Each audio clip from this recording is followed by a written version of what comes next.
গল্পের master presence Bipin চৌধুরীর স্মৃতিভ্রম। শুরু হচ্ছে বিপিন চৌধুরীর স্মৃতিভ্রম। গল্পটি শুরু করার আগেই বলে দিই, লাইক করুন, শেয়ার করুন, কমেন্টস করুন আর সাবস্ক্রাইব করুন। সাবস্ক্রাইব করলে আমাদের আপনাদের জন্য গল্প বানাতে ভালো লাগবে আর উৎসাহও পাব। নিউ মার্কেটের কালীচরণের দোকান থেকে প্রতি সোমবার আপিস ফেরতা বই কিনে বাড়ি ফেরেন বিপিন চৌধুরী। যত রাজ্যের ডিটেকটিভ বই, রহস্যের বই আর ভূতের গল্প একসঙ্গে অন্তত খান পাঁচেক বই না কিনলে তার এক সপ্তাহের খোরাক হয় না। বাড়িতে তিনি একা মানুষ, লোকের সঙ্গে মেলামেশা তার ধাতে আসে না। আড্ডার বাতিক নেই, বন্ধু পরিজনের সংখ্যাও কম। সন্ধ্যায় তার বাড়িতে যেসব কাজের লোক আসেন তারা কাজের কথা সেরে উঠে চলে যান। যারা ওঠেন না বা উঠতে চান, বিপিনবাবু তাদের সোয়া এক্কা বাজলেই বলেন, আমার ডাক্তারের আদেশ আছে 8:30টায় খাওয়া সারতে হবে, কিছু মনে করবেন না। খাওয়ার পর আধ ঘণ্টা বিশ্রাম, তারপর গল্পের বই হাতে নিয়ে সোজা বিছানায়। এই নিয়ম যে কতদিন ধরে চলেছে বিপিনবাবুর নিজেরই তার হিসেব নেই। আজ কালীচরণের দোকানে বই ঘাঁটতে ঘাঁটতে বিপিনবাবুর খেয়াল হল আরেকটি লোক যেন তার পাশে কিছুক্ষণ থেকে দাঁড়িয়ে আছে। বিপিনবাবু মুখ তুলে দেখেন একটি গোলগাল অমায়িক চেহারার ভদ্রলোক তাঁরই দিকে চেয়ে হাসছেন। আমায় চিনতে পারছেন না বোধহয়। বিপিনবাবু কিঞ্চিত অপ্রস্তুত বোধ করলেন। কই, এর সঙ্গে তো কোনোদিন আলাপ হয়েছে বলে তার মনে পড়ে না। এমন কোনো মুখও তো মনে পড়ছে না তার। অবশ্যি আপনি কাজের মানুষ, অনেক রকম লোকের সঙ্গে দেখা হয় তো রোজ, তাই বোধহয়। আমার কি আপনার সঙ্গে আলাপ হয়েছে এর আগে? বিপিনবাবু জিজ্ঞেস করলেন। ভদ্রলোক যেন এবার একটু অবাক হয়েই বললেন, আজ্ঞে 7 দিন দুবেলা সমানে দেখা হয়েছে। আমি গাড়ির ব্যবস্থা করে দিলুম, সেই গাড়িতে আপনি হুডু ফলস দেখতে গেলেন, সেই 1958-এ রাঁচিতে। আমার নাম পরিমল ঘোষ। রাঁচি? বিপিনবাবু এবার বুঝলেন যে ভুল তার হয়নি, হয়েছে এই লোকটিরই। কারণ বিপিনবাবু কোনোদিন রাঁচি যাননি। যাওয়ার কথা হয়েছে অনেকবার, কিন্তু শেষ পর্যন্ত যাওয়া হয়ে ওঠেনি। এবার বিপিনবাবু একটু হেসে বললেন, আমি কে তা আপনি জানেন কি? ভদ্রলোক চোখ কপালে তুলে জিভ কেটে বললেন, আপনি কে তা জানব না? বলেন কি, বিপিন চৌধুরীকে কে না জানে?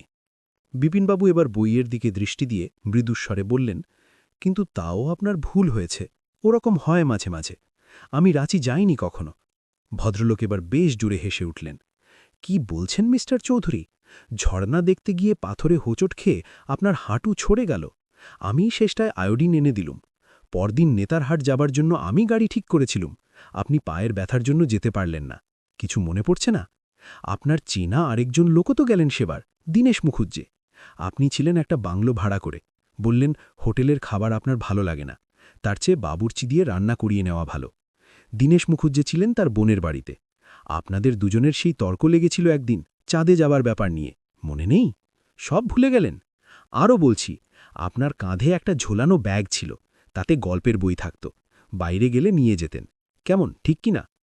বিপিনবাবু এবার গম্ভীর সংযত গলায় বললেন, আপনি 58-এর কোন মাসের কথা বলছেন বলুন তো? ভদ্রলোক বললেন, মহালয়ার ঠিক পরেই, হয় আশ্বিন নয় কার্তিক। বিপিনবাবু বললেন, আজ্ঞে না, পুজোয় সে বছর আমি ছিলুম কানপুরে আমার এক বন্ধুর বাড়িতে। আপনি ভুল করলেন, নমস্কার। কিন্তু ভদ্রলোক গেলেন না। অবাক অপলক দৃষ্টিতে বিপিনবাবুর দিকে চেয়ে বিড়বিড় করে বলে যেতে লাগলেন, কি আশ্চর্য! একদিন সন্ধেবেলা আপনার বাংলোর দাওয়ায় বসে চা খেলুম, আপনি আপনার ফ্যামিলির কথা বললেন আপনার ছেলে পিলে নেই, আপনার স্ত্রী 12-13 বছর আগে মারা গেছেন, একমাত্র ভাই পাগল ছিলেন, তাই আপনি পাগলা গারদ দেখতে যেতে চাইলেন না। বললেন ভাইয়ের কথা মনে পড়ে যায়। বিপিনবাবু যখন বইয়ের দামটা দিয়ে দোকান থেকে বেরোচ্ছেন, তখনও ভদ্রলোক তার দিকে ফ্যালফ্যাল করে চেয়ে আছেন। বাথরুম স্ট্রিটে লাইট হাউস সিনেমার গায়ে বিপিন চৌধুরীর বিউইক গাড়িটা লাগানো ছিল। তিনি গাড়িতে পৌঁছে ড্রাইভারকে বললেন, একটু গঙ্গার ধারটায় ঘুরে চলো তো সীতারাম। চলন্ত গাড়িতে বসে মাথাটা একটু ঠান্ডা হতেই বিপিনবাবুর আফসোস হল, বাজে ভণ্ড লোকটাকে এতটা সময় কেন মিছিমিছি দিলেন তিনি? রাঁচি তো তিনি যাননি, কখনোই যেতে পারেন না। মাত্র 7 বছর আগেকার স্মৃতি মানুষে অত সহজে ভুলতে পারে না। এক যদি না। বিপিনবাবুর মাথা হঠাৎ বন করে ঘুরে গেল। এক যদি না তার মাথা খারাপ হয়ে গিয়ে থাকে। কিন্তু তাই বা হয় কি করে? তিনি তো দিব্যি আপিসে কাজ করে যাচ্ছেন। এত বিরাট আপিস, এত দায়িত্বপূর্ণ কাজ, কোথাও তো কোনো ত্রুটি হচ্ছে বলে তিনি জানেন না। আজও তো একটা জরুরি মিটিংয়ে আধ ঘণ্টার বক্তৃতা দিয়েছেন তিনি। আশ্চর্য! অথচ লোকটা তার এত খবর রাখল কি করে? এ যে একেবারে নারী নক্ষত্র জেনে বসে আছে। বইয়ের ব্যাগ, স্ত্রীর মৃত্যু, ভাইয়ের মাথা খারাপ, ভুল করেছে কেবল ওই রাঁচির ব্যাপারে। ভুল কেন? জেনে শুনে মিথ্যে বলছে। ৫৮ সালের পুজোয় তিনি রাঁচি যাননি, গিয়েছিলেন কানপুরে তার বন্ধু হরিদাস বাগচির বাড়িতে। হরিদাস লিখলেই না, হরিদাসকে লেখার উপায় নেই। বিপিনবাবুর হঠাৎ খেয়াল হল হরিদাস বাগজি আজ মাসখানেক হল সস্ত্রীক জাপানে গেছেন তার ব্যবসার ব্যাপারে। জাপানের ঠিকানা বিপিনবাবু জানেন না, কাজেই চিঠি লিখে প্রমাণ আনানোর রাস্তা বন্ধ। কিন্তু প্রমাণের প্রয়োজনটাই বা কোথায়? এমন যদি হতো যে ১৯৫৮ সালের আশ্বিন মাসের রাঁচিতে কোনো খুনের জন্য পুলিশ তাকে দায়ী করার চেষ্টা করছে, তখনই তার চিঠির প্রয়োজন হতো হরিদাস বাগজির কাছ থেকে।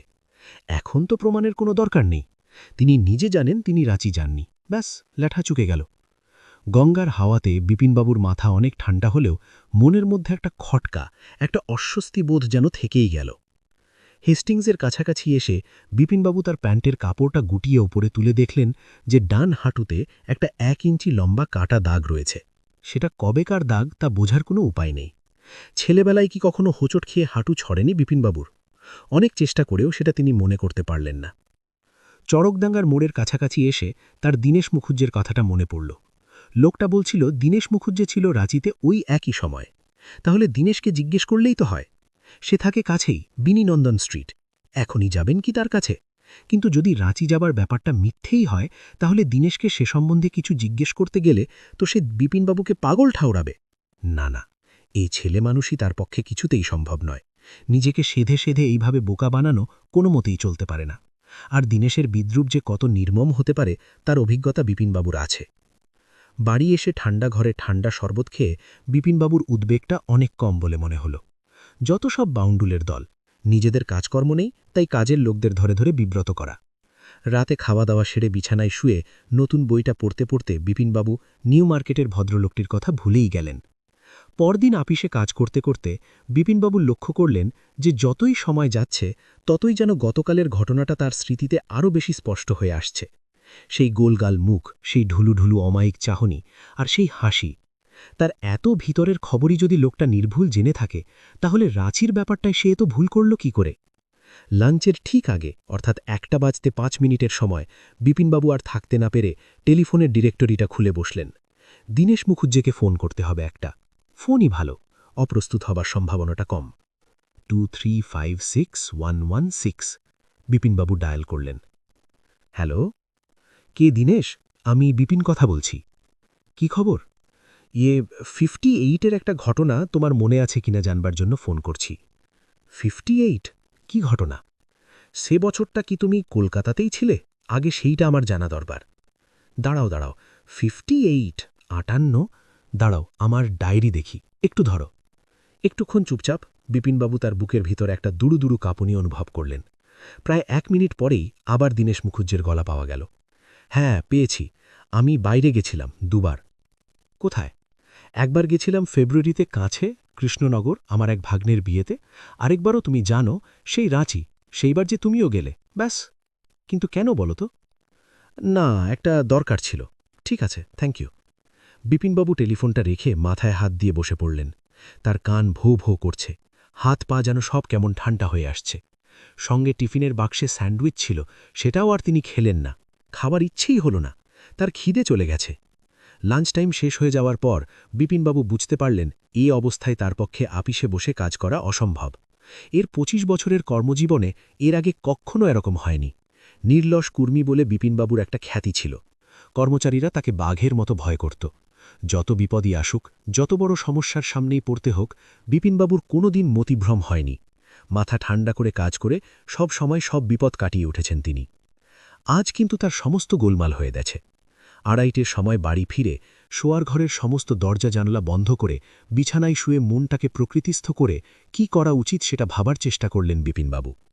মানুষ মাথায় চোট খেয়ে বা অন্য কোনো রকম অ্যাক্সিডেন্টের ফলে মাঝে মাঝে পূর্বস্মৃতি হারিয়ে ফেলে, কিন্তু আর সব মনে আছে, শুধু একটি বিশেষ ঘটনা মনে নেই। এরকম উদাহরণ তিনি আর কোনোদিন পাননি। রাঁচি যাওয়ার ইচ্ছে তার অনেক দিন থেকেই ছিল। সেই রাঁচিই গেছে, অথচ গিয়ে ভুলে গেলেন, এ একেবারে অসম্ভব। বাইরে কোথাও গেলে বিপিনবাবু তার বেয়ারাকে সঙ্গে নিয়ে যান, কিন্তু এখন যে বেয়ারাটা আছে সে নতুন লোক। ৭ বছর আগে তার বেয়ারা ছিল রামস্বরূপ। তিনি রাঁচি গিয়ে থাকলে সেও নিশ্চয়ই যেত, কিন্তু এখন সে আর নেই, ৩ বছর হল নেই। সন্ধ্যা পর্যন্ত বিপিনবাবু একাই কাটালেন তার ঘরে। মনে মনে স্থির করলেন আজ কেউ এলেও তার সঙ্গে দেখা করবেন না। 7টার সময় চাকর এসে খবর দিল তার সঙ্গে ধনী ব্যবসায়ী শেঠ গিরিধারী প্রসাদ দেখা করতে এসেছেন। জাঁদ্রের লোক গিরিধারী প্রসাদ। কিন্তু বিপিনবাবুর মানসিক অবস্থা তখন এমনই যে তিনি বাধ্য হয়ে চাকরকে বলে দিলেন যে তার পক্ষে নিচে নামা সম্ভব নয়, চুলোয় যাক গিরিধারী প্রসাদ। 7:30টায় আবার চাকরের আগমন। বিপিনবাবুর তখন সবে একটা তন্দ্রার ভাব এসেছে, একটা দুঃস্বপ্নের গোড়াটা শুরু হয়েছে। এমন সময় চাকরের ডাকে বিপিনবাবুর ঘুম ভেঙে গেল। আবার কে এলো? চাকর বলল, চুনিবাবু। বলছে ভীষণ জরুরি দরকার। দরকার যে কি তা বিপিনবাবু জানেন। চুনি তার স্কুলের সহপাঠী, সম্প্রতি দুরবস্থায় পড়েছে। কদিন থেকেই তার কাছে আসছে একটা কোনো চাকরির আশায়। বিপিনবাবুর পক্ষে তার জন্য কিছু করা সম্ভব নয়, তাই প্রতিবারই তিনি না বলে এসেছেন। আচ্ছা, না ছোড়ালো কেন তুমি? বিপিনবাবু অত্যন্ত বিরক্তভাবে চাকরটাকে দিয়ে বলে পাঠালেন যে শুধু আজ নয়, বেশ কিছুদিন তার পক্ষে চুনির সঙ্গে দেখা করা সম্ভব হবে না। চাকর ঘর থেকে চলে যেতেই বিপিনবাবুর খেয়াল হল যে চুনির হয়তো 58 ঘটনা কিছুটা মনে থাকতে পারে। তাকে একবার জিজ্ঞেস করাতে দোষ কি? বিপিনবাবু তরতর করে সিঁড়ি দিয়ে নেমে বৈঠকখানায় হাজির হলেন। চুনি যাওয়ার জন্য উঠে পড়েছিল। বিপিনবাবুকে নেমে আসতে দেখে সে যেন একটু আশান্বিত হয়েই ঘুরে দাঁড়াল।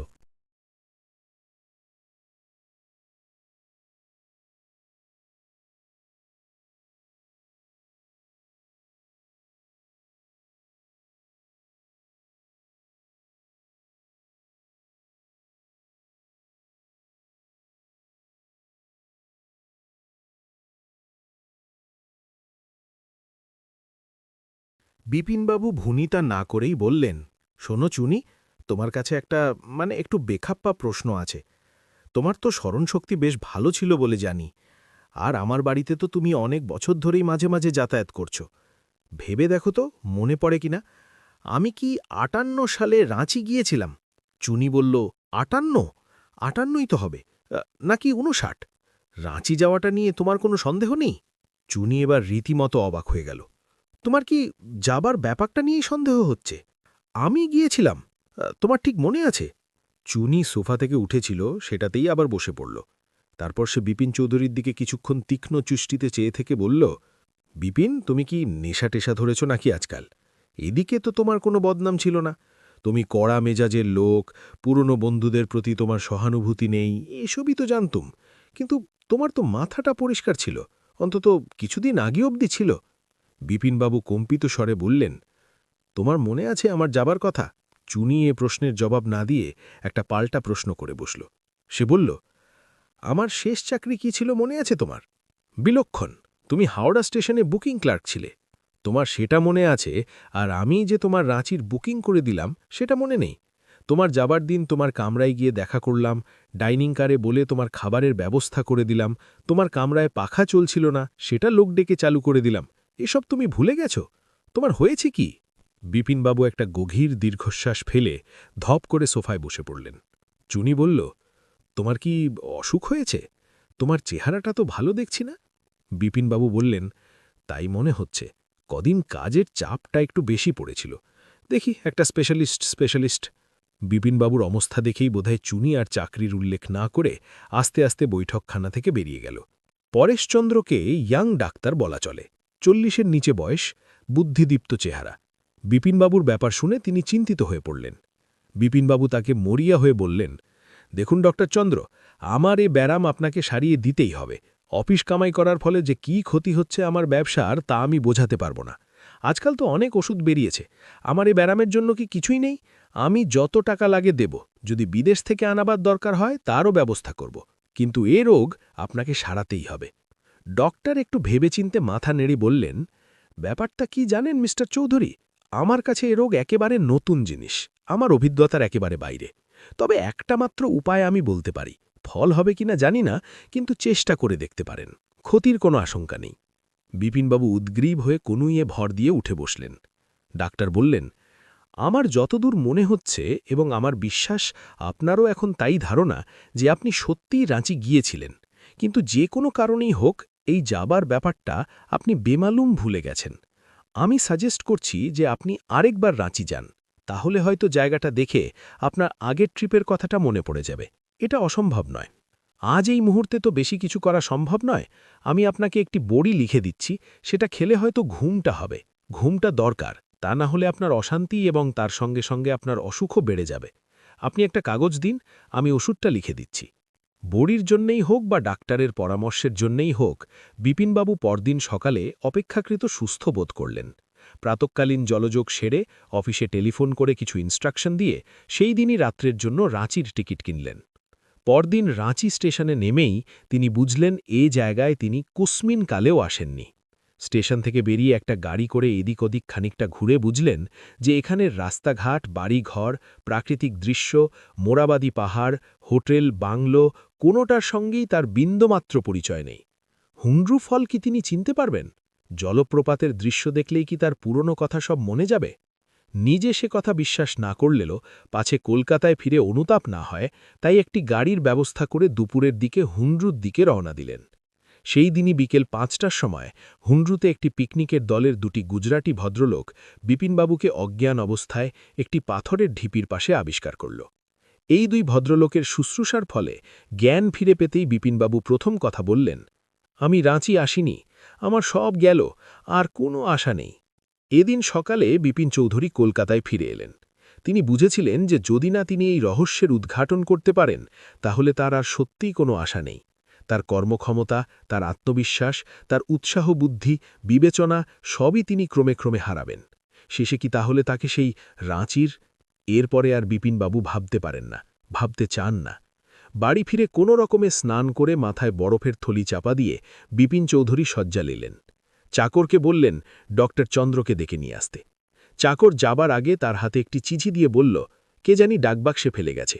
বুঝ খাম, তার উপর লাল কালিতে লেখা, শ্রী বিপিন বিহারী চৌধুরী, জরুরি, একান্ত ব্যক্তিগত। অসুস্থতা সত্ত্বেও বিপিনবাবুর কেন জানি মনে হল যে চিঠিটা তার পড়া দরকার। খাম খুলে দেখেন এই চিঠি। প্রিয় বিপিন, হঠাৎ বড়লোক হওয়ার কুফল যে তোমার মধ্যে এভাবে দেখতে পাব তা আশা করিনি। একজন দুস্থ বাল্যবন্ধুর জন্য একটা উপায় করে দেওয়া কি সত্যি তোমার পক্ষে এত অসম্ভব ছিল? আমার টাকা নেই, তাই ক্ষমতা সামান্যই। যে জিনিসটা আছে আমার, সেটা হলো কল্পনা শক্তি। তারই সামান্য কিছুটা খরচ করে তোমার উপর সামান্য প্রতিশোধ নিলাম। নিউ মার্কেটের সেই ভদ্রলোকটি আমার প্রতিবেশী, বেশ ভালো অভিনেতা। দীনেশ মুখুজ্জে তোমার প্রতি সদয় নন, তাই তাকে হাত করতে কোনো অসুবিধা হয়নি।